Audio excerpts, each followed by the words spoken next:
आज हम लोग स्टार्ट करेंगे cash flow statement 12th commerce English medium के लिए। तो आज हमारा टॉपिक क्या है? Cash flow statement. Cash flow statement start करेंगे। तो कैश का मतलब तो आप सब अच्छे से जानते ही हो।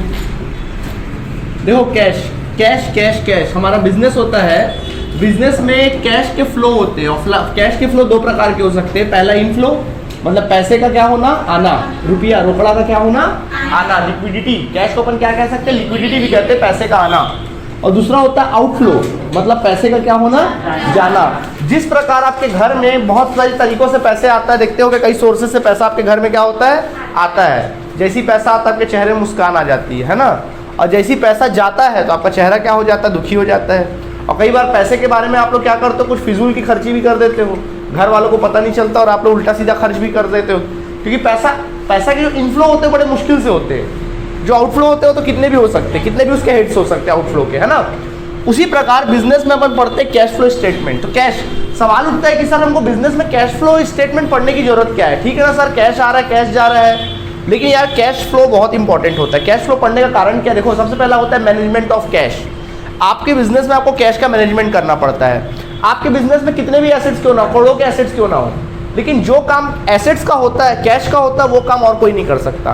कहने का मतलब ये है कि पीने के लिए तो अपन कोल्ड ड्रिंक भी पी सकते हैं, माजा भी पी सकते हैं, फ्रूटी भी पी सकते हैं, लेकिन जो प्यास पानी का जो रोल है वो तो पानी ही बुझा सकता है। वैसे हमारे पास एसेट्स भी करोड़ों रुपए के क्यों ना हो, हमारे पास बिल्डिंग क्यों ना हो, हमारे पास मशीनरी क्यों ना हो, हमारे पास कितने भी एसेट्स क्यों ना हो, लेकिन जो मतलब बिजनेस का जो वर्क है, वो कैश का जो रोल है वो कैश ही निभा सकता और कोई नहीं निभा सकता, है ना। तो कैश फ्लो स्टेटमेंट, ताकि कैश क्यों बनाया जाता है? कैश फ्लो स्टेटमेंट ताकि कैश को मैनेजमेंट कर सके। दूसरी बात, कैश में देखो बिजनेस के बहुत सारे डेली के एक्सपेंसेस होते हैं। कैसे कैसे खर्चे होते हैं? जैसे कि बिजनेस को चलाने के लिए हमको डेली कुछ वर्किंग कैपिटल की जरूरत पड़ती है। वर्किंग कैपिटल बोलने का मतलब क्या है? हम लोग को क्या करना पड़ता है? गुड्स को परचेज करना पड़ता है, इसके लिए अपन को कैश की जरूरत पड़ती है। गुड्स को परचेज करना है या सप्लायर को पेमेंट करना, उसके लिए अपन को कैश की जरूरत पड़ती है। और हम लोगों को वर्करों को वेजेस और क्या देना है, सैलरी वगैरह टाइम टू टाइम देना है, उसके लिए हमको कैश की जरूरत पड़ती है। और भी बिजनेस के कैश एक्सपेंसेस होते हैं। बिजनेस के कौन से एक्सपेंसेस होते हैं? कैश एक्सपेंसेस होते हैं। लाइक इलेक्ट्रिसिटी बिल होता है, रेंट होता है, और क्या हो सकता है? हाँ जी, वाटर बिल हो सकता है, स्टेशनरी आइटम्स होते हैं। मतलब बिजनेस के जो डेली के जो खर्चे हैं, बहुत सारे खर्चे होते हैं, उनके लिए कैश की जरूरत पड़ती है। अब हमारे यहाँ वर्कर लोग काम करते हैं तो उनको तो ये नहीं बोल सकते ना यार एक काम करो, तुम्हारा सैलरी 15,000 रुपया है, एक काम करो इस बार माल लेकर चले जाओ, हमारे बिजनेस के गुड्स लेकर चले जाओ, चलेगा क्या? या यहाँ पे कई लोगों के पापा रेलवे में है तो एक आध साल बोलेंगे आपकी सैलरी 60,000 रुपीज़ पर मंथ है, रेलवे बोलेगा एक काम करो इस महीने 60,000 का घूम लो, सैलरी हम नहीं दे सकते, नहीं चलेगा। नहीं, आप तो बोलोगे भैया हमको तो चाहिए कैश, हमको तो चाहिए गांधी जी, है ना, रोकड़ा चाहिए, बिल्कुल गुलाबी नोट 2-2 हज़ार के या 500 के नोट, हरे हमको नोट चाहिए, क्योंकि नोट में ही अपना काम हो सकता है। तो इस वजह से क्या होता है, वैसे बिजनेस में होता है। तो बिजनेस के लिए इनफ कैश, बिजनेस में इनफ कैश का होना रिक्वायरमेंट बहुत जरूरी है, और कैश की भी एक लिक्विडिटी बरकरार होनी चाहिए। उसी के पर्पज से हम लोग क्या बनाते हैं, कैश फ्लो स्टेटमेंट बनाते हैं। ठीक है, तो देखिए कैश फ्लो स्टेटमेंट में होता क्या क्या है, चलिए देखते हैं। कैश, सबसे पहले किसको हम लोग कैश कहा जा सकता है? जैसे मैं कैश बोल रहा हूँ आपके दिमाग में क्या आ रहा है? रोकड़ा। लेकिन फ्लो ऑफ कैश जो होते हैं ना, फ्लो ऑफ कैश, हम पहले बात करेंगे फ्लो ऑफ कैश। यहाँ पे बात कर रहा हूँ मैं कैश एंड कैश इक्विवेलेंट की बात कर रहा हूँ, कैश एंड कैश इक्विवेलेंट्स की बात कर रहा हूँ मैं। इक्विवेलेंट्स यानी कि कैश एंड कैश इक्विवेलेंट्स में क्या क्या हो सकता है।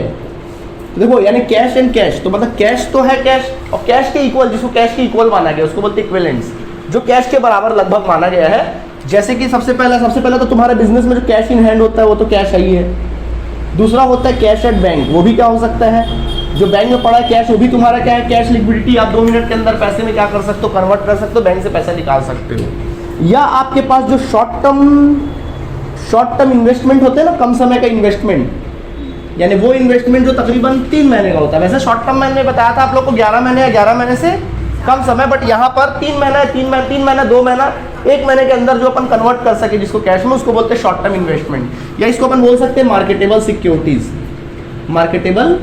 सिक्योरिटीज या बॉन्ड्स वगैरह, कम समय के लिए आप परचेस करके रखे रहते हो ना बॉन्ड्स वगैरह, मार्केटेबल सिक्योरिटीज या करंट इन्वेस्टमेंट, या क्या कहा जा सकता है इसको, करंट इन्वेस्टमेंट, ये तीनों को आप कैश ही मानते हैं। क्या मानते हैं? कैश के ही आसपास मानते हैं, मतलब लिक्विडिटी फॉर्म में है। लिक्विडिटी मतलब बिल्कुल ये कैश है, इसको जल्द से जल्द आप मुश्किल से 2-4 घंटे 5 घंटे में कैश में क्या कर सकते हैं? कन्वर्ट कर सकते हैं। कैश एंड कैश इक्विवेलेंट है, सारे कैश के उदाहरण है। आई बात समझ में कि नहीं आई? कोई दिक्कत है यहाँ तक तुम लोगों को? ठीक है, तो पहले ये तो कैश एंड कैश क्या हो गया? इक्विवेलेंट हो गया। क्लियर? ओके, चलिए नोट करिए, फिर आगे बढ़ते हैं। अब देखो, सबसे पहला सवाल ये उठता है कि हमने इसी को ही कैश एंड कैश इक्विवेलेंट क्यों नहीं माना? आप बोलोगे सर कैश के इक्वल तो अगर हमारे पास कोई बिल्डिंग है तो उसको ही माना जा सकता है कैश के बराबर, क्योंकि सर इसको भी तो कैश, अगर हमारे पास कोई 10 लाख रुपए का बिल्डिंग है तो इसको भी, आप कोई 10 लाख रुपए का प्लॉट है तो उसको भी तो अपन कैश में कन्वर्ट कर सकते हैं। लेकिन भैया देखो, अगर मान लीजिए तुम्हारे पास कैश इन हैंड 10 लाख रुपए है तो कितना रिकवर होगा? 10 लाख ही रिकवर होगा। कैश एट बैंक अगर 10 लाख है तो कितना रिकवर होगा? तुरंत अगर आप कुछ घंटों में कन्वर्ट करोगे तो कितना रिकवर होगा? 10 लाख ही रिकवर होगा, कोई लॉस का कोई चांस नहीं। अगर आपके पास करंट इन्वेस्टमेंट या मार्केटेबल सिक्योरिटीज है, उसको भी तुरंत अगर आप सेल करोगे तो कितना रिकवर हो जाएगा?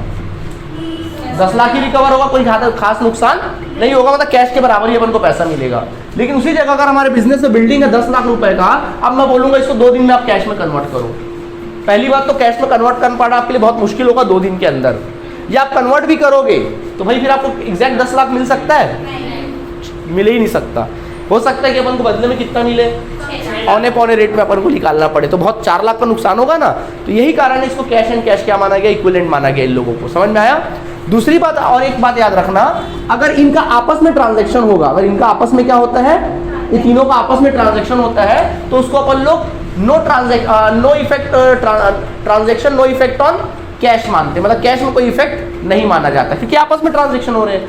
अभी कैश को बैंक में जमा करो या बैंक से कैश निकालो या इसको बेचो, मार्केटेबल सिक्योरिटीज को बेचो या खरीदो, तो भाई कैश, दोनों कैश ही कैश है, तो कैश में कोई इफेक्ट नहीं पड़ेगा। समझ में आया? ये माना जाता है कि इसमें कैश में कोई इफेक्ट नहीं पड़ रहा है। आई बात समझ में? ठीक है, चलिए, तो यहाँ तक समझ में आ गया आप लोगों को अच्छे से फिलहाल। तो जब भी मैं कैश का नाम लूँ तो आपके दिमाग में तीनों चीजें क्या होनी चाहिए? आनी चाहिए भैया। क्लियर है आप सभी को? ओके, तो देखो कैश को, देखो अपने पास बिजनेस से बहुत तरीके से कैश आते हैं। कई बार हम लोग क्या करते हैं, माल बेचने से भी कैश आता है या माल खरीदने से कैश जाता है। कई बार हम लोग बिल्डिंग परचेस करते तो पैसा जाता है, कई बार हम लोग बिल्डिंग सेल करते तो पैसा क्या होता है? आता है। कई बार हम लोग इंटरेस्ट एंड डिविडेंड पेड करते तो पैसा जाता है, डिविडेंड रिसीव करते तो पैसा आता जाता है जो भी है, और वर्करों को सैलरी वैलरी देते हैं। मतलब कैश के बहुत सारे सोर्सेज है, बहुत सारे हेड्स है आने जाने के। तो इसको क्या किया गया है? क्लासीफाई किया गया है आपके पढ़ाई के पॉइंट ऑफ व्यू से। तो कैश, जो कैश फ्लो का जो एक्टिविटीज है, इसको एक्टिविटीज में क्या किया गया है? Cash flow activities. तो इसको एक्टिविटीज में डिवाइड कर दिया गया है। तो सबसे पहले कौन कौन से एक्टिविटीज होते हैं? सबसे पहला होता है, पहला जो कैश आपके बिजनेस में आता है, नंबर 1 होता है cash flow from operating activities. Cash flow from operating activities मतलब ये होता है कि आप बिजनेस को ऑपरेट करते हो ना, तो बिजनेस को ऑपरेट करते हो, वहां से आपके पास मेन कैश आता है। मतलब मेन जो कैश का सोर्स है वो कहां से आता है बॉस? बिजनेस को ऑपरेट करते हो, कहां से पैसा आता है? माल को बेचते हो तो पैसा आता है ना। और कहां से पैसा आता है? डेटर से कलेक्शन करते हो, ट्रेड रिसीवेबल से कलेक्शन करते हो, तो आपके बिजनेस में पैसा क्या होता है? आता है ना। ये सब माल के बारे में। पैसा जाता कहाँ पे? जब अपन कैश परचेस करते तो पैसा जाता है, क्रेडिटर्स को पेमेंट करते तो पैसा क्या होता है? जाता है। ओके, वर्करों को सैलरी देते तो पैसा क्या होता जाता है? Total operating activities. टोटल किसकी बात चल रही है यहाँ पे? Operating activities. तो जैसे ही मैं बोलूँ cash flow from operating activities, आपके दिमाग में क्या आना चाहिए मालूम है? बिजनेस का ऑपरेशन। क्या आना चाहिए? बिजनेस का ऑपरेशन आपके दिमाग में आना चाहिए, जो बिजनेस को ऑपरेट किया जाता है, खरीदना बेचना, जो रेगुलर रूटीन जो पैसे आते जाते हैं उसको बोलते हैं operating activities from operating activities. Cash flow from operating activities. आई बात समझ में कि नहीं आया? क्लियर है? ओके, अब बात करते हैं दूसरा पैसा कहां से आ सकता है? Cash flow from investing activities. क्या बोलते हैं? Investing activities. इन्वेस्टिंग मतलब इन्वेस्ट करना, पैसा लगाना, कहीं पे पैसा क्या करना? लगाना। इन्वेस्टिंग एक्टिविटीज, इन्वेस्ट करना। पैसा इन्वेस्ट कहाँ करते हो? जैसी मैं इन्वेस्टिंग एक्टिविटीज बोलूँ, दिमाग में आपके आना चाहिए फिक्स्ड एसेट्स। क्या आना चाहिए आपके दिमाग में? फिक्स्ड एसेट्स, टेंजिबल एसेट्स या इंटेंजिबल एसेट्स भी हो सकते हैं। ठीक है, ये आप लोगों के दिमाग में आना चाहिए जैसी बोलूँ। यानी कि इन्वेस्टिंग, यानी तुरंत हमारा दिमाग जो है बिजनेस से डाइवर्ट होकर बैलेंस शीट के एसेट तरफ चले जाना चाहिए। वो भी कौन से एसेट्स? फिक्स्ड एसेट्स की तरफ चले जाना चाहिए। कैसे, कहाँ से पैसा आता है इन्वेस्टिंग में? अगर आप सेल्स करते हो, सेल्स ऑफ फिक्स्ड एसेट्स। अगर अपन लोग फिक्स्ड एसेट्स को बेचते, प्लांट, मशीनरी, बिल्डिंग, फर्नीचर, ये सबको बेचते तो पैसा क्या होता है? इनफ्लो होता है। ठीक है। इसी तरह से हम लोग sales of long term investment, क्या बोलते हैं, long term investment, short term नहीं, शॉर्ट टर्म इन्वेस्टमेंट फिर बॉस कैश एंड कैश इक्विवेलेंट में आ जाएगा। ये लॉन्ग टर्म इन्वेस्टमेंट है। अगर आप अपने बिजनेस के लॉन्ग टर्म इन्वेस्टमेंट को बेचते हो तो पैसा क्या होता है, आता है, ठीक है। इसी तरीके से अगर आप लोग डिविडेंड रिसीव्ड करते हो, क्या करते हो, डिविडेंड रिसीव्ड करते हो या फिर इंटरेस्ट रिसीव्ड करते हो तो पैसा क्या होता है, आता है। बोलोगे सर डिविडेंड और इंटरेस्ट रिसीव कर रहे हैं, हाँ भाई। अगर आप किसी कंपनी के इन्वेस्टमेंट अगर परचेस करोगे, जैसे मान लो किसी कंपनी के शेयर्स खरीद लिए तो बदले में क्या मिलेगा, डिविडेंड। आपने अपनी कंपनी का नहीं किया, कुछ किसी और कंपनी का खरीदा है तो मिल रहा है ना, इन्वेस्टिंग है ना, इन्वेस्टिंग नेचर है कि नहीं है, बैठे बैठे पैसा मिल रहा है ना भाई। भाई हर किसी को पैसा जोड़ने का हक है। जैसे आपके घर में क्या कमाई सिर्फ आपके, अगर आपके घर में सैलरी से पैसा आता है तो क्या सिर्फ सैलरी से पैसा आता है, कोशिश की जाती है कि कहीं ना कहीं से इधर उधर से पैसा क्या हो जाए, आ जाए। किसी कंपनी के शेयर्स खरीद लेते हैं, किसी कंपनी के बॉन्ड्स खरीद लेते हैं तो एक्स्ट्रा इनकम भी क्या हो जाता है, ये जो पैसा कमाते हैं उसको यहाँ पे लगा देते हैं इन्वेस्टिंग में, तो कुछ पैसे एक्स्ट्रा आ जाते हैं तो हमारे फ्यूचर के काम आते हैं। आई बात समझ में। वैसे बिजनेस भी करता है भाई, बिजनेस के भी कुछ भी हो सकता है, बिजनेस के में भी तो dividend received and interest receive. किसी कंपनी के डिवेंचर खरीदे होंगे तो बदले में क्या मिल रहा है, इंटरेस्ट रिसीव। आई बात समझ में, ओके चलिए ठीक है, यहाँ तक समझ में आ गया। और पैसा कहाँ जाता है, परचेस करते हो, परचेस ऑफ फिक्स्ड एसेट्स। अगर किसी प्रकार का बिल्डिंग परचेस करते हो, फिक्स्ड एसेट्स वगैरह परचेस करते हो तो पैसा क्या होता है, जाता है, आउटफ्लो हो जाता है, यूज्ड हो जाता है। Purchase of long term investment, purchase of long term investment तो पैसा क्या होता है, जाता है ना, इन्वेस्टमेंट। और पैसा कहाँ जा सकता है, हाँ गलत, बिल्कुल गलत। यहाँ पे डिविडेंड रिसीव्ड और इंटरेस्ट रिसीव्ड जरूर आएगा बॉस, लेकिन इंटरेस्ट पेड या फिर डिविडेंड पेड नहीं आएगा। बोलोगे सर क्यों नहीं आएगा, क्योंकि भाई हाँ वो इन्वेस्टिंग में नहीं आएगा, क्योंकि भाई आप दे रहे हो, आप डिविडेंड दे रहे हो मतलब आपके अपनी कंपनी के शेयर इशू किए हो तो आप अपने शेयर होल्डर को दे रहे हो, तो फिर वो फाइनेंसिंग में चला जाएगा। वो फाइनेंसिंग वाली बात आ जाएगी, रोकड़ा वाली बात आ जाएगी, पैसे वाली बात आ जाएगी, फाइनेंस वाली बात आ जाएगी। ठीक है, बताते हैं उसके बारे में, अभी समझ में आ जाएगा। फिलहाल इतना समझ में आया कि नहीं आया, आ गया। तो मैंने क्या बताया, cash flow from operating activities. जैसी ऑपरेटिंग की बात है दिमाग में क्या घंटी बननी चाहिए, बिजनेस कॉपरेशन। जैसी इन्वेस्टिंग एक्टिविटीज की बात बोलूंगा तुरंत बैलेंस शीट का किस तरफ आएगा आपके दिमाग में, एसेट, फिक्स्ड एसेट्स वाला पोर्शन आ जाएगा, इन्वेस्टिंग एक्टिविटीज। आई बात समझ में। और थोड़ा सा ये बात को याद रखना, अभी एक चीज पढ़ाऊंगा तो तुरंत ये भी समझ में आ जाएगा। क्लियर आप लोगों को। अच्छा, तो ये हो गया operating activity, sorry investing activities. And then last finally होता है cash flow from financing activities. Financing का मतलब क्या होता है, फाइनेंस इकट्ठा करना। भाई बिजनेस को चलाना तो फाइनेंस की जरूरत पड़ेगी कि नहीं पड़ेगी, बिजनेस को चलाना तो फाइनेंस की जरूरत पड़ेगी, पैसे की जरूरत पड़ेगी। तो पैसा आता कहाँ से है, कहाँ से आता है, शेयर कैपिटल इशू करके, शेयर कैपिटल इशू करके आता है, इक्विटी शेयर कैपिटल इशू करके, प्रेफरेंस शेयर इशू करके, डिवेंचर इशू करके। तो वहाँ से पैसा क्या होता है, आता है। जो पैसा आता है उसी को तो अपन लॉन्ग टर्म सोर्सेज में लगा देते हैं, बिल्डिंग खरीदते हैं, प्लांट खरीदते हैं, मशीनरी खरीदते हैं, वही तो बिजनेस में लगाया जाता है। बड़ी कंपनी की बात चल रही है ना, हमारे सोलो बिजनेस की बात नहीं चल रही है। आई बात समझ में, बड़ी कंपनी की बात चल रही है। तो कंपनी के पास फाइनेंस कहाँ से आता है, वहीं से आता है, इक्विटी शेयर कैपिटल प्रेफरेंस। तो ये फाइनेंसिंग एक्टिविटीज, तो यहाँ से पैसे आते हैं या फिर क्या होते हैं, जाते हैं। तो जैसी फाइनेंसिंग एक्टिविटीज वाली बात आए, आपके दिमाग में कहना चाहिए बैलेंस शीट का लायबिलिटी साइड का जो स्टार्टिंग का पोर्शन होता है ना, equity share capital, preference share capital, debenture, loans and borrowings, वो वाला सारी बातें आपके दिमाग में क्या होनी चाहिए, आनी चाहिए। जो भी आप लोन लेते हो, बोरोइंग करते हो लॉन्ग टर्म के लिए, वो सारी बातें आपके दिमाग में आनी चाहिए। आई बात समझ में, फाइनेंस वाली बात। हाँ जी बिल्कुल। प्रोविडेंट फंड नहीं, प्रोविडेंट फंड तो फिर करा उसमें आ जाता है, फिक्स लाइबिलिटीज में आ जाता है, वो लाइबिलिटीज में आ जाएगा, वो अलग चीज़ है। फाइनेंस जहाँ से आता है, प्रोविडेंट फंड से फाइनेंस नहीं आता। प्रोविडेंट फंड तो एम्प्लॉई लोगों ने अपना पैसा रखा हुआ है, वो तो लाइबिलिटी है, लॉन्ग टर्म लाइबिलिटी, उसको अपन बिजनेस में यूज नहीं करते। ठीक है, वो पड़ा हुआ है। ओके, वो आउटस्टैंडिंग एक्सपेंसेस की तरह एम्प्लॉई लोगों के प्रोविडेंट फंड में चला जाता है। तो कैश फ्लो फ्रॉम क्या लेंगे अपन लोग, फाइनेंशियल एक्टिविटीज। आई बात समझ में आप लोगों को। ठीक है, तो फाइनेंसिंग की जब भी दिमाग में बात आए तो दिमाग में क्या आना चाहिए आप लोगों के, वो भी लायबिलिटी का फाइनेंसिंग वाली चीज। जैसे कि क्या कहना आना चाहिए आप लोग के दिमाग में, इक्विटी शेयर कैपिटल, हाँ बोलो, और प्रेफरेंस शेयर कैपिटल, और क्या होना चाहिए, डिवेंचर मतलब एक तरह का लोन ही तो होता है डिवेंचर भी, है ना। और क्या, लॉन्ग टर्म बोरोइंग या लोन्स, बोरोइंग्स, और क्या, bank loan, very good, bank loan भी हो सकता है ना। अच्छा, तो देखो यहाँ से पैसा अगर आप इसको इशू कर रहे हो तो पैसा आ रहा होगा, और अगर आप रिडम्पशन कर रहे हो, रिडम्पशन में समझते हो, भुगतान करना, इशू करना मतलब पैसा आपने इशू किया, पैसा आ रहा है कि शेयर कैपिटल इशू किया, पब्लिक ने आपको पैसा दिया, शेयर होल्डर बन गए उन लोग, अब उनको पैसा लौटा रहे हो आप, तो उसको बोलते हैं रिडम्पशन। रीपेमेंट का मतलब क्या होता है? रिडम्पशन। सुन लो, देख लो, रीपेमेंट को अपन क्या बोलते हैं?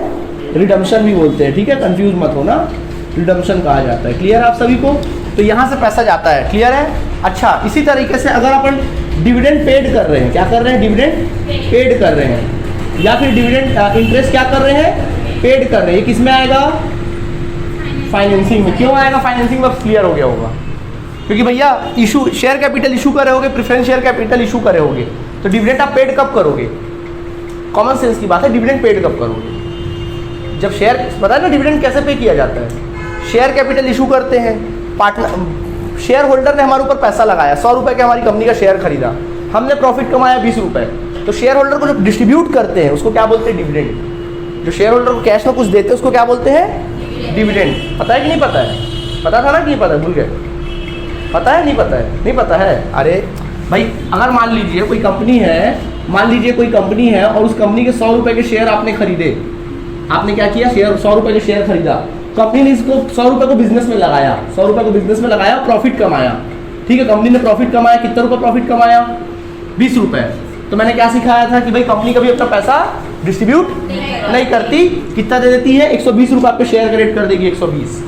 लेकिन यार कभी कभी क्या होता है, कंपनी ना अपने शेयर होल्डर को खुश करने के लिए कुछ पैसे दे देती है। कई बार मान लो कंपनी ने कमाया कितना रुपया? 20 रुपये। कंपनी क्या करती है? 20 रुपये कमाए ना, तो 20 रुपये में क्या करती है? 5 रुपये खुश करने के लिए डिस्ट्रीब्यूट कर दी। क्या कर दी? शेयर होल्डर को डिस्ट्रीब्यूट कर दी, और 15 रुपये अपने पास रखी है, यानी शेयर का रेट कितना दिखाएगी? 115 दिखा देगी, और जो 5 रुपये को डिस्ट्रीब्यूट कर दी ना, उसको बोलते हैं डिविडेंड। क्या बोलते हैं? डिविडेंड। मतलब कहा जा सकता है डिविडेंड का मतलब क्या होता है? प्रॉफिट का वो हिस्सा, प्रॉफिट का वो भाग जो अपने शेयर होल्डर को कौन देता है? जो शेयर होल्डर को कंपनी देती है, उसको बोलते हैं डिविडेंड। अब आया बात समझ में? तो देखो, आप डिविडेंड पेड कर रहे हो, किस में आएगा? ये फाइनेंसिंग में। क्यों आएगा? क्योंकि आपने अपनी कंपनी के शेयर इशू किया है ना, आप अपनी कंपनी के शेयर इशू किया, आपके शेयर होल्डर ने पैसा लिया होगा, तो आप दे रहे हो, तो फाइनेंसिंग में नहीं आएगा। जब शेयर कैपिटल फाइनेंसिंग में आता है, तो भैया डिविडेंड पेड करोगे, वो भी किस में आएगा? फाइनेंसिंग में ही आएगा। आई बात समझ में? उसी प्रकार इंटरेस्ट कब दोगे? जब डिवेंचर इशू करोगे या फिर बोरोइंग करोगे, ये भी फाइनेंसिंग का है, तो पेड भी किस में आएगा?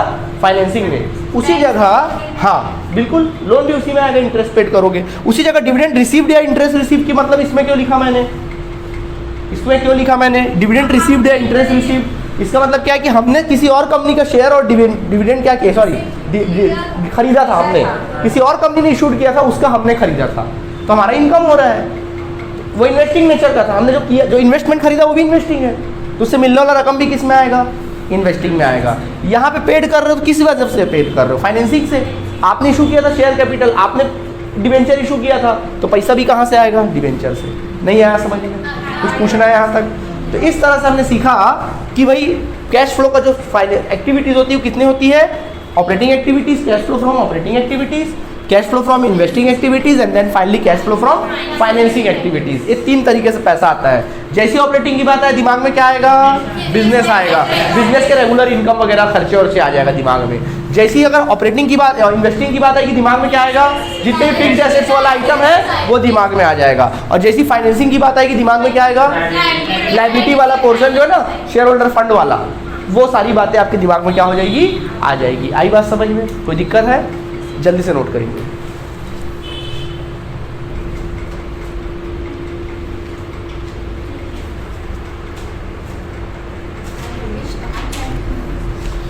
देखिए, बारी बारी अब हम लोग एक एक जो एक्टिविटीज है उसको एक्सप्लेन करते हैं। तो सबसे पहला एक्टिविटीज क्या होता है, हमने आपको बताया cash flow from operating activities. तो देखो बच्चों, cash flow from operating activities को अपन देखेंगे।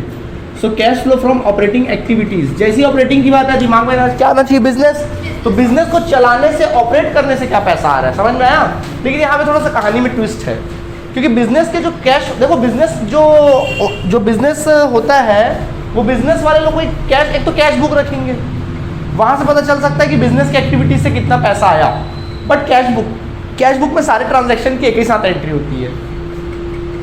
याद आया, फर्नीचर परचेस करोगे तो भी कैश बुक में ही एंट्री होती है, बिल्डिंग परचेस करोगे तो वहाँ पे भी। मतलब हमारे साथ क्या होता है, हमारे साथ ना सीधा प्रॉफिट एंड लॉस अकाउंट मिलता है हम लोग को।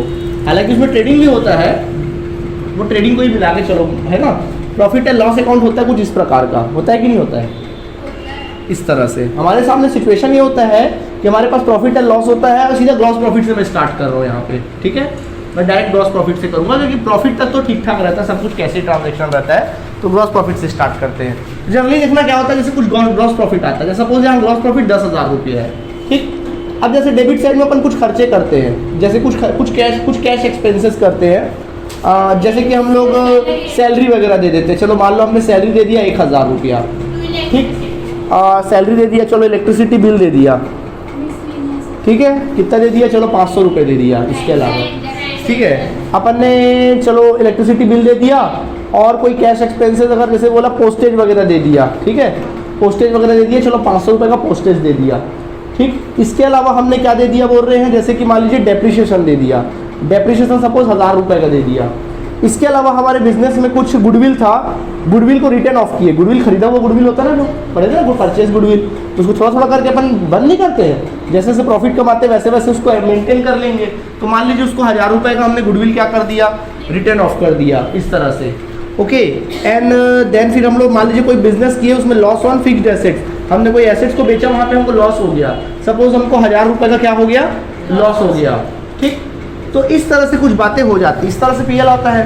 क्रेडिट साइड में कई बार क्या होता है हम लोगों को, क्रेडिट साइड में जैसे कि हम लोग को दे देता है profit on sales of fixed assets, profit on sales of क्या ले लेते हैं, फिक्स्ड एसेट। सपोज यहाँ पे 2,000 रुपये फिक्स्ड एसेट्स है, तो बताइए इस तरह से हमारे पास नेट प्रॉफिट कितना आ गया, चलो नेट प्रॉफिट बताओ कितना आ जाता है, 12,000 में से कितना घटाना पड़ेगा, 1,000, 2,000, 3,000, 4,000, 5,000, 5,000 घटाए, नेट प्रॉफिट कितना आया, 7,000। ये हमारे बिजनेस का नेट प्रॉफिट कितना आ गया, 7,000।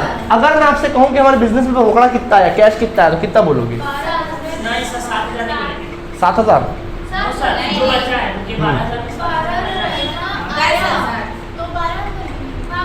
12,000 क्यों गिनोगे?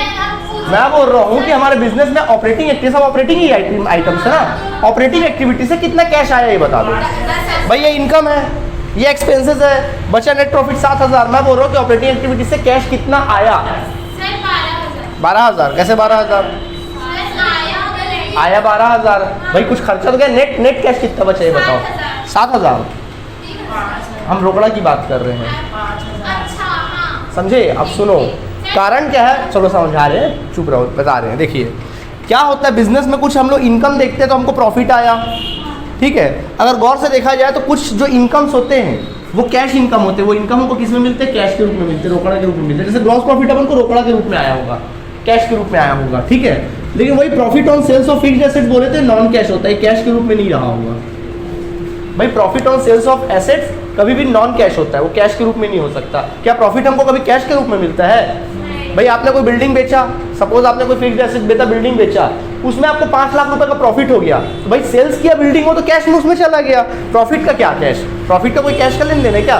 प्रॉफिट तो कैश में नहीं आया, ठीक है। उसी प्रकार क्या होता है, जैसे अगर सैलरी को बोला जाए तो कैसे एक्सपेंसेस है, ये कैश एक्सपेंसेस है। इलेक्ट्रिसिटी बिल हम किस में दिए होंगे, बकायदा कैश में दिए होंगे। पोस्टेज कैसे दिए होंगे, कैश में, जबकि डेप्रिसिएशन नॉन कैश रहा होगा, सही बात है, नॉन कैश रहा होगा। गुडविल रिटर्न ऑफ ये भी नॉन कैश रहा होगा, सही बात है, ये भी क्या रहा होगा, नॉन कैश। और लॉस ऑन फिक्स्ड एसेट्स ये भी नॉन कैश। यानी कि क्या होता है, जब हम पीएल से तो हम लोग ऑपरेटिंग एक्टिविटीज से निकाल सकते हैं, बट वहाँ पे ट्रेजेडी क्या हो जाती है हमारे साथ कि कुछ एक्सपेंसेस कैश में होते हैं, कुछ एक्सपेंसेस नॉन कैश में होते हैं। तो कैसे निकालें ऑपरेटिंग, तो थोड़ा अकल लगाइए। हमको क्या चाहिए, ऑपरेटिंग एक्टिविटीज से अपन को पैसा निकालना है, हमारे पास प्रॉफिट एंड लॉस अवेलेबल है। अगर हम लोग क्या करें, अगर हमने क्या करें, नेट प्रॉफिट हमने निकाला ना, अगर हमको कैश चाहिए कि हमारे पास कैश कितना आया होगा, नेट प्रॉफिट निकाला।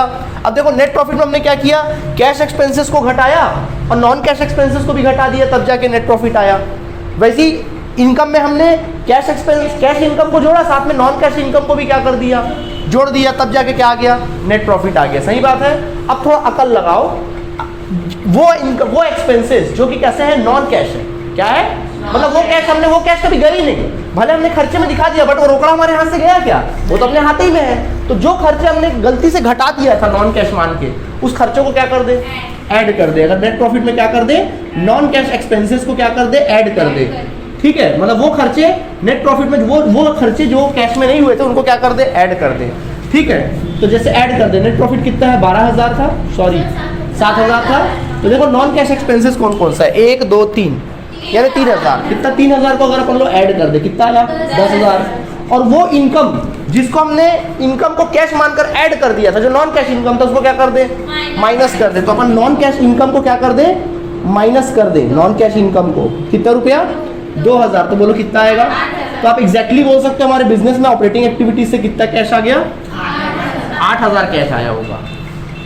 भले नेट प्रॉफिट 7,000 दिखा रहा, बट रोकड़ा अपने हाथ में कितना पड़ा है, 8,000। समझ आया कि नहीं आया बातें, कोई दिक्कत है? ये है कॉन्सेप्ट आपको बताने का मकसद, ठीक है। तो यानी कि कहने का मतलब ये है कि ऑपरेटिंग एक्टिविटीज में अपन लोग जब अपन कैश निकालते हैं तो हमारे पास ठीक ठीक डाटा अवेलेबल नहीं होता कि हमने कितना कैश सेल्स किया है, कितना डेटर से हमको रिकवर हो रहा है, कितना हमने वेजेस सैलरी वगैरह पे किया है, ये सब ठीक ठीक डाटा अवेलेबल नहीं होता।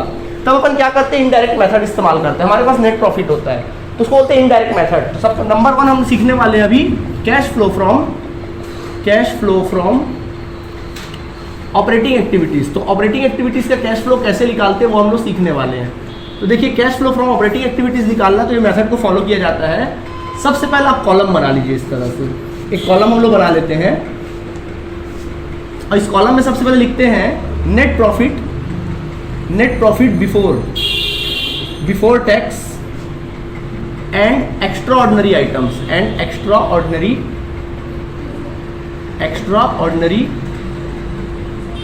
आइटम्स ठीक है। वो प्रॉफिट ले लो, उस प्रॉफिट को अपन क्या कर देते, ले लेते हैं। मतलब नेट प्रॉफिट, ऐसा नेट प्रॉफिट जो टैक्स के पहले और एक्स्ट्रा ऑर्डिनरी आइटम के पहले है, बताते हैं उसके बारे में, ठीक है। फिलहाल आप ले लीजिए। अब इसमें ऐड करिएगा नॉन कैश एक्सपेंसेस, जितने भी आपके बिजनेस में नॉन कैश एक्सपेंसेस है ना, उनको ऐड कर देना। समझ में आया कि नहीं आया, ठीक, कुछ आया। अब इसमें से लेस कर देना नॉन कैश क्या, इनकम। आपके बिजनेस में जो भी नॉन कैश इनकम्स है उनको क्या कर देना, नॉन कैश इनकम्स को क्या कर देना, ऐड कर देना, सॉरी लेस कर देना। क्या कर देना, लेस कर देना। नॉन कैश एक्सपेंसेस, या फिर इसको बोलते हैं non operating expenses, non cash या फिर नॉन ऑपरेटिंग एक्सपेंसेस को ऐड कर देना। और नॉन कैश इनकम या फिर नॉन ऑपरेटिंग जो बिजनेस से रिलेटेड नहीं है, जो आपके बिजनेस के ऑपरेटिंग से रिलेटेड नहीं, नॉन ऑपरेटिंग इनकम को क्या कर देना, लेस कर देना। आई बात समझ में? जो निकल कर आएगा वो कहलाएगा तुम्हारा ऑपरेटिंग प्रॉफिट। ये कहलाएगा operating profit before working capital changes. Operating profit before working capital changes, ये आ जाएगा वर्किंग कैपिटल। यार थोड़ा सा जगह बड़ा चाहिए हमको, पहले तो बहुत छोटा जगह में हम काम कर रहे हैं। रुक जाओ, पहले अच्छे से लिखते हैं इसको।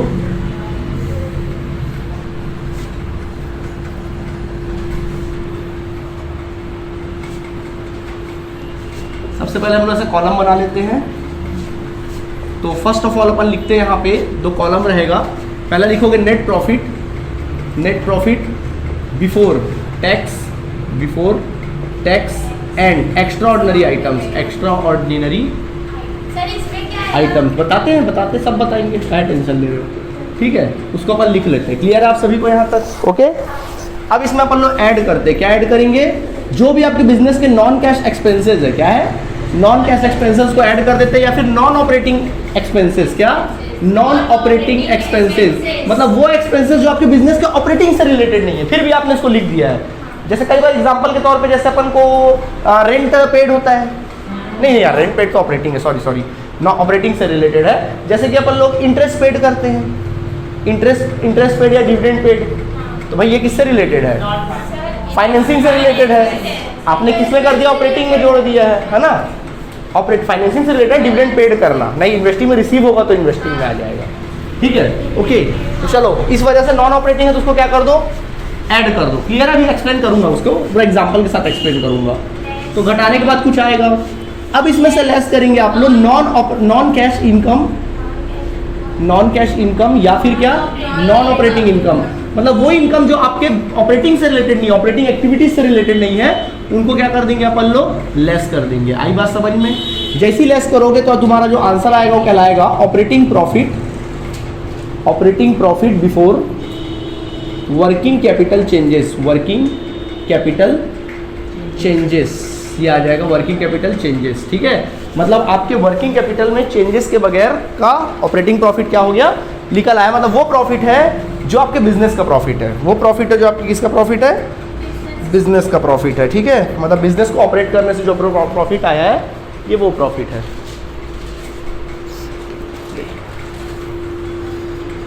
तो हो गया यहाँ तक। अब अपन लोग क्या करते हैं, इसके बाद अपन आगे बढ़ते हैं। अब हम लोग क्या करते हैं, इसमें कुछ चीज़ें ऐड करते हैं। जैसे ऐड करते हैं डिक्रीज इन करंट एसेट्स, अपन ऐड करेंगे decrease in current assets, decrease in current assets add करेंगे, करंट एसेट्स, ओके। अब इसमें से ऐड करेंगे और एक चीज ऐड करते हैं इंक्रीज इन करंट लायबिलिटी। आपकी करंट लायबिलिटी आपको पहचानना आता है ना, करंट लायबिलिटी जो कि आपके बिजनेस में करंट लायबिलिटीज है, हमने लिस्ट दिया था आप लोगों को, ठीक है। उनको क्या कर देते हैं, माइनस कर देते हैं, सॉरी ऐड कर देते हैं। इसके अलावा लेस करते हैं अपन लोग decrease in current liabilities. Current liabilities में अगर कोई कमी आती है, फिक्स लायबिलिटी नहीं भैया, कौन से लायबिलिटीज, ऑलवेज करंट, ठीक है। लायबिलिटीज को लेस कर देते हैं। और लेस करते हैं इंक्रीज इन करंट एसेट्स। समझ में आया कि नहीं आया, क्या कर देते हैं, ऐड कर देते हैं। इंक्रीज इन करंट एसेट्स क्या कर देते हैं, लेस कर देते हैं। हाँ क्या हुआ भाई, नहीं मैंने यहाँ डिक्रीज को ऐड किया है, इंक्रीज को लेस किया है।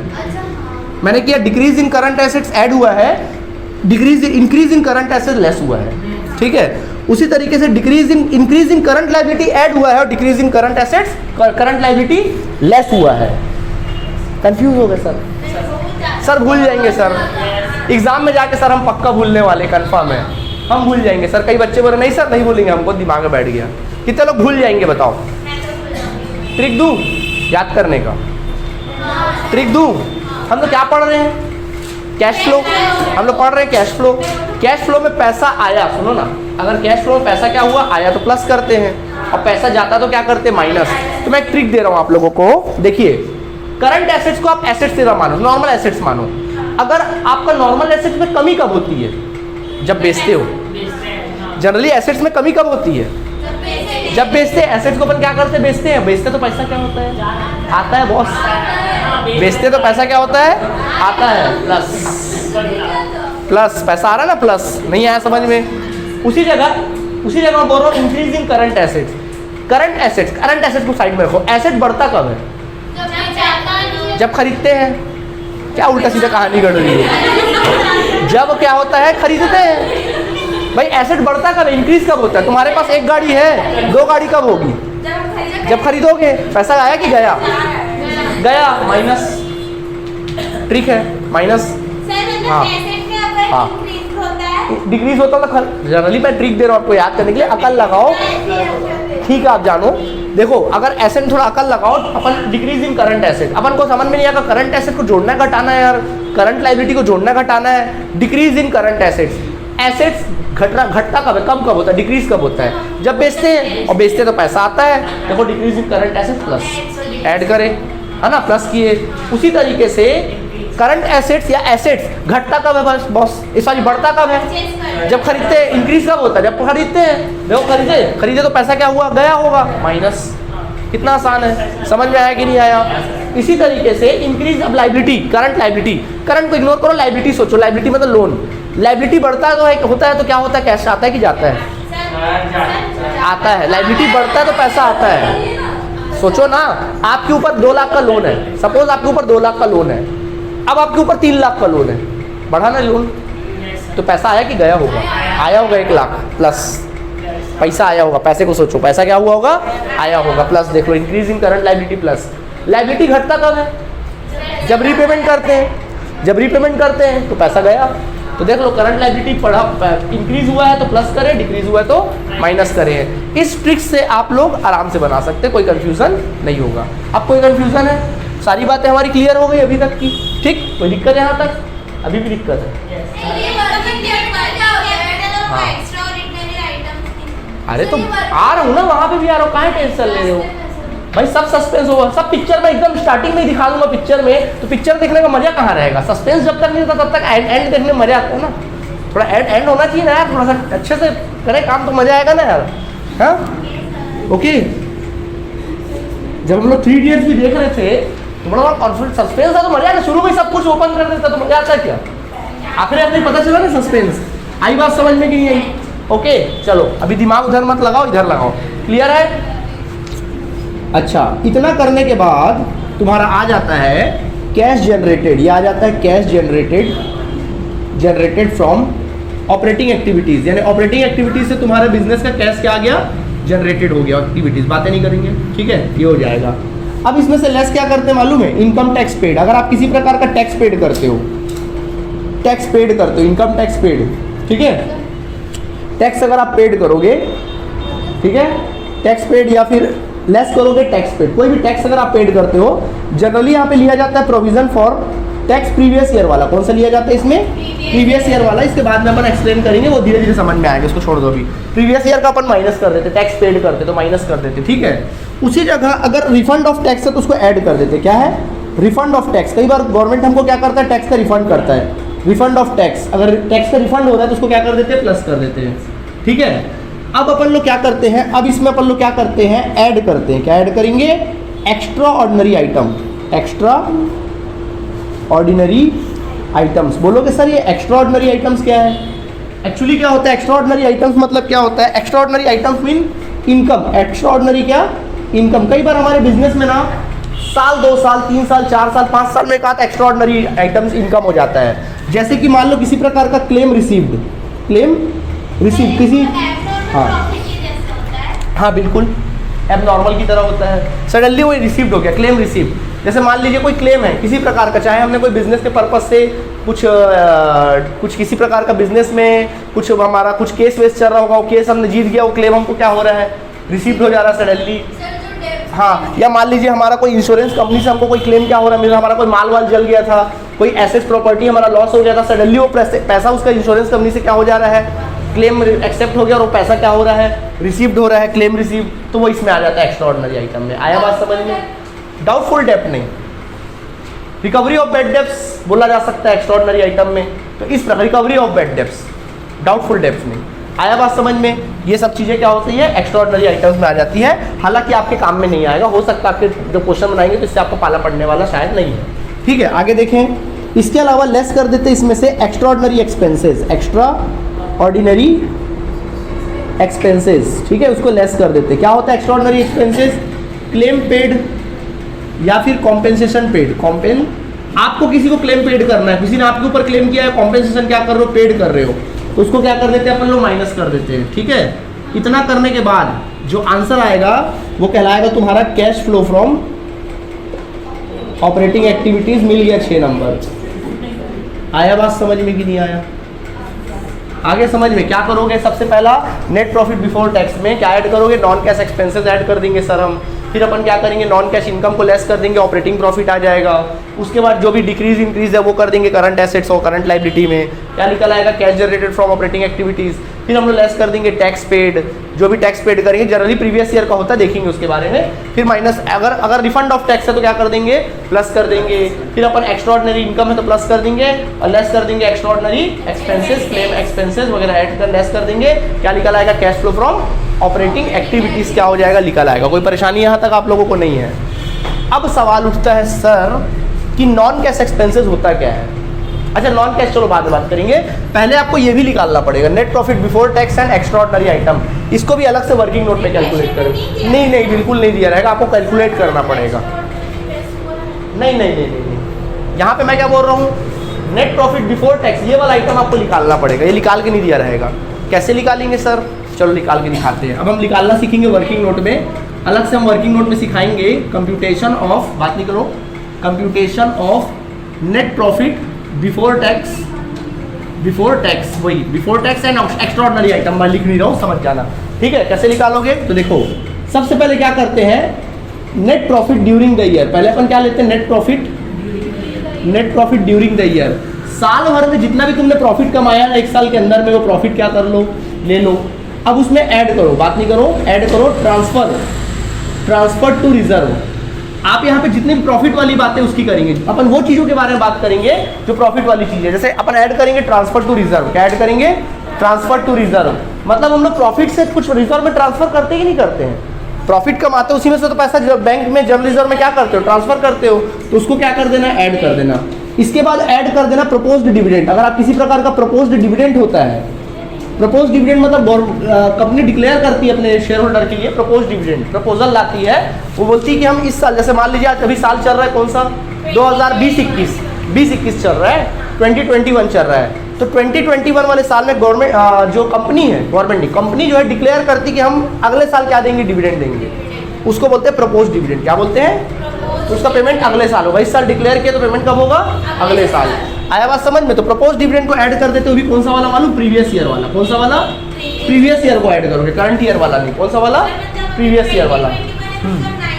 हाँ हाँ 1920 वाला अपन ऐड कर देंगे। हाँ बिल्कुल समझ में आया यहाँ तक? ठीक है। इसके अलावा ऐड करते हैं इंटरिम डिविडेंड। साल का जो इंटरिम डिविडेंड होगा ना, interim dividend during the year, interim dividend को अपन ऐड कर देते हैं ड्यूरिंग द ईयर। साल का जो इंटरिम डिविडेंड होगा उसको भी क्या कर देते हैं? ऐड कर देते हैं। इसके अलावा ऐड करते हैं अपन लोग provision for tax. Provision for tax कौन सा वाला? करंट ईयर वाला। कौन सा वाला डालोगे? करंट ईयर वाला। इसको अपन क्या कर देते हैं? ऐड कर देते हैं। ठीक है। अब इसमें से अपन लेस करते हैं। अच्छा और एक चीज ऐड करते हैं इसमें ऐड करते हैं एक्स्ट्राऑर्डिनरी एक्सपेंसेस। एक्स्ट्राऑर्डिनरी एक्सपेंसेस होता है तो क्या कर देते हैं? ऐड कर देते हैं। ठीक है। अब इसमें जो आया उसमें से लेस करते हैं हम लोग रिफंड ऑफ टैक्स। अगर कोई रिफंड ऑफ टैक्स है तो क्या कर देंगे? लेस कर देंगे। और एक चीज लेस करोगे and that is your extraordinary income. अगर कोई है तो उसको क्या कर देना? लेस कर देना। जो आएगा वो कहलाएगा तुम्हारा क्या? Net profit before tax and extraordinary items. मतलब ये वाला आइटम निकल आएगा। समझ में आया कि नहीं आया? दिमाग में बैठा कि नहीं बैठा? ठीक है, जल्दी से नोट करिए फिर आगे समझाते हैं। ओके, तो सारी चीज़ें आपको समझ में आ गई। अब आपको नॉन कैश एक्सपेंसेस और नॉन कैश इनकम का मैं आपको एक्सप्लेन कर देता हूँ क्या क्या होता है। देखें, सबसे पहले बात करते हैं नॉन कैश एक्सपेंसेस। तो उसके क्या क्या एग्जांपल्स हो सकते हैं नॉन कैश एक्सपेंसेस? आज हम लोग बात करेंगे नॉन कैश एक्सपेंसेस या फिर नॉन ऑपरेटिंग इनकम। मतलब वो एक्सपेंसेस, नॉन ऑपरेटिंग एक्सपेंसेस जो बिजनेस से रिलेटेड नहीं होते। ठीक है, जो आपके ऑपरेटिंग से रिलेटेड नहीं होते। सबसे पहले नॉन कैश एक्सपेंसेस की बात कर लेते हैं। तो नंबर 1 नॉन कैश एक्सपेंसेस में होता है डेप्रिसिएशन ऑन फिक्स्ड एसेट्स। आप फिक्स्ड एसेट पे जो डेप्रिसिएशन चार्ज करते हो ना, वो नॉन कैश है। समझ में आया कि नहीं आया? ऐसा एक्सपेंसेस है। और इसके अलावा क्या हो सकता है? Loss on sales of fixed assets. अब मैं फिक्स्ड एसेट्स बोल रहा हूँ तो इसमें इन्वेस्टमेंट भी इंक्लूड हो जाएगा ना। इन्वेस्टमेंट कोई बेचोगे उसमें लॉस होगा तो वो भी इसी में आ जाएगा। उसके अलावा होता है इसके अलावा होता है गुडविल या फिर goodwill, patents and copyrights return of. कई बार अपन गुडविल, पेटेंट या कॉपीराइट्स को क्या करते हैं? रिटर्न ऑफ करते, तो वो भी किस में आ जाता है? नॉन कैश एक्सपेंसेस में आ जाता है। इसके अलावा होता है प्रीलिमिनरी एक्सपेंसेस या फिर and discount on shares, discount on issue of shares and debenture, discount on issue of shares and debenture इसी कैटेगरी में क्या हो जाता है? आ जाता है। तो देखो, preliminary expenses, discount on issue of shares and debenture, return of, इसको अगर आप रिटर्न ऑफ करते हो तो इसी कैटेगरी में क्या हो जाता है? आ जाता है। ठीक है, तो ये कुछ चीज़ें होती है जो नॉन कैश एक्सपेंसेस टाइप की होती है। और होता है number 5 issue of bonus share. किसी प्रकार का बोनस शेयर दोगे तो कहाँ से निकाल के दोगे? यहीं से ना निकाल के दोगे। ठीक है। Number 6 premium on redemption of shares and debentures. कई बार अपन क्या करते हैं? शेयर या डिवेंचर का रिडम्पशन करते हैं तो प्रीमियम पे रिडम्पशन कर देते हैं, वो भी इसी कैटेगरी में आ जाता है। Number 7 increase in provision for bad debts. ये भी नॉन कैश होता है। इंक्रीज, अगर प्रोविजन फॉर बैड डेब्ट में इंक्रीज हो रहा है तो आप इसको नॉन कैश एक्सपेंसेस में क्या कर सकते हैं? ले सकते हैं। तो ये सारे क्या होते हैं? नॉन कैश एक्सपेंसेस की कैटेगरी में क्या हो जाते हैं? आ जाते हैं। ठीक है। इसी प्रकार नॉन ऑपरेटिंग एक्सपेंसेस जो बिजनेस से रिलेटेड नहीं है, समझो पहले। नंबर 8 क्या हो सकता है? जैसे इंटरेस्ट पेड ऑन बोरोइंग्स, किसी भी प्रकार के बोरोइंग्स या फिर लोन या फिर डिवेंचर पे अगर आप इंटरेस्ट पेड करते हो या फिर बैंक ओवरड्राफ्ट। अगर आपने इवन बैंक ओवरड्राफ्ट में भी किसी प्रकार का अगर आप क्या करते हो, इंटरेस्ट अगर आप पेड करते हो, तो इस कैटेगरी में क्या हो जाता है, आ जाता है। और डिविडेंड की बात तो स्टार्टिंग में हमने पढ़ ली, एक्स्ट्राऑर्डिनरी आइटम वो तो आएगा नहीं यहाँ पे, है ना। तो ये सारी बातें हैं जो इस कैटेगरी में क्या हो जाती है, आ जाती है। सारी बातें हो गई, ओके। चलिए, तो ये सारी बातें क्या है, नॉन कैश एक्सपेंसेस में आता है, ठीक है। अब हम डिस्कस करते हैं नॉन कैश इनकम। वो कौन कौन सी इनकम है जो नॉन कैश इनकम कहलाते हैं या फिर नॉन ऑपरेटिंग इनकम कहलाते हैं। नॉन ऑपरेटिंग इनकम जो आपके इनकम से रिलेटेड, सॉरी आपके बिजनेस से रिलेटेड नहीं होते हैं। जैसे कि सबसे पहला होता है प्रॉफिट या फिर gain on sales of fixed assets या फिर इन्वेस्टमेंट। फिक्स्ड एसेट्स बोलो तो इन्वेस्टमेंट को भी इसी कैटेगरी में आप लोग ले लीजिएगा। इसके अलावा होता है डिविडेंड रिसीव्ड, किसी प्रकार का अगर आपको डिविडेंड रिसीव्ड हुआ है तो भाई ये किस में आ जाता है, नॉन ऑपरेटिंग इनकम में आ जाता है। बोलोगे सर डिविडेंड तो कैश में मिल रहा है। भैया कैश में जरूर मिल रहा है, बट यहाँ पे आप क्या करेंगे, नॉन ऑपरेटिंग है ना, क्योंकि किस में जाएगा, डिविडेंड रिसीव इन्वेस्टिंग में जाएगा, इन्वेस्टिंग में रिसीव करेंगे उसको। तो यहाँ पे अपन क्या कर लेते हैं, अलग उसको नॉन कैश की तरह ट्रीट करेंगे। इसके अलावा इंटरेस्ट रिसीव्ड, अगर आप किसी कंपनी से इंटरेस्ट रिसीव्ड कर रहे हो, नॉन हो जाएगा नॉन ऑपरेटिंग। रेंट रिसीव्ड, अगर आप रेंट रिसीव कर रहे हो, ये भी क्या होता है, नॉन ऑपरेटिंग होता है। इन्वेस्टिंग में जाएगा रेंट रिसीव, किस में जाएगा, इन्वेस्टिंग में, क्योंकि भाई आपको रेंट मिल रहा है ना, आपने कोई बिल्डिंग बना रखा होगा, उसको रेंट पे चढ़ा दिया, आपका बिजनेस का इनकम है क्या, नहीं, ठीक है। तो profit on sales of, dividend receive, interest received और रेंट रिसीव। इसके अलावा कुछ है तो वो है decrease in provision for bad debts, decrease in provision for bad debts या फिर डाउटफुल डेब्ट्स। आई बात समझ में कि नहीं आई। तो बच्चों ये कुछ एग्जांपल्स थे आपके सामने नॉन कैश एक्सपेंसेस से रिलेटेड और नॉन कैश इनकम से रिलेटेड। उम्मीद है आप लोगों को समझ में आ गया होगा। आई बात समझ में, हाँ जी बोलो। बैंक ओवरड्राफ्ट, बैंक ओवरड्राफ्ट, ठीक है। किसी प्रकार का अगर आप इंटरेस्ट पेड करोगे तो वो फाइनेंसिंग में जाता है, यहाँ पे नहीं आता। क्लियर आप सभी को, कॉन्सेप्ट क्लियर हो गया, कॉन्सेप्ट अच्छे से क्लियर हो गया, फॉर्मेट क्लियर हो गया।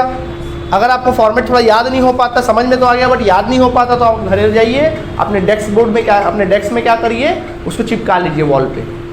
रोज़ सुबह उठिए और उसको देखिए तो आपके दिमाग में बैठ जाएगा। कुछ पाने के लिए कुछ खोना तो पड़ेगा भाई। अब आप ये सोचो कि मेरे रूम की खूबसूरती चली जाएगी, तो भैया बस फिर आज ही खूबसूरत बना लो, कल पक्का कचरा टाइप पड़े रहेगा। समझ में आया फिलहाल, कोई दिक्कत है इसमें आप लोगों को, नहीं है। चलिए, तो आज के क्लास में हम लोगों ने पूरा का पूरा क्या बातें एक्सप्लेन की, जितने भी कॉन्सेप्ट थे 100% ऑपरेटिंग एक्टिविटीज़ का। अभी इन्वेस्टिंग भी बच्चा है, फाइनेंसिंग भी बच्चा, भूलना नहीं, वो अलग बातें हैं। तो जो कॉन्सेप्ट था ऑपरेटिंग से रिलेटेड, वो हमारा कॉन्सेप्ट क्या हुआ, 100% क्लियर हुआ। कल के क्लास से हम लोग इसके प्रैक्टिकल क्वेश्चंस बनाना क्या कर देंगे, स्टार्ट कर देंगे। तो आज की क्लास के इतना काफ़ी है। Thank you students.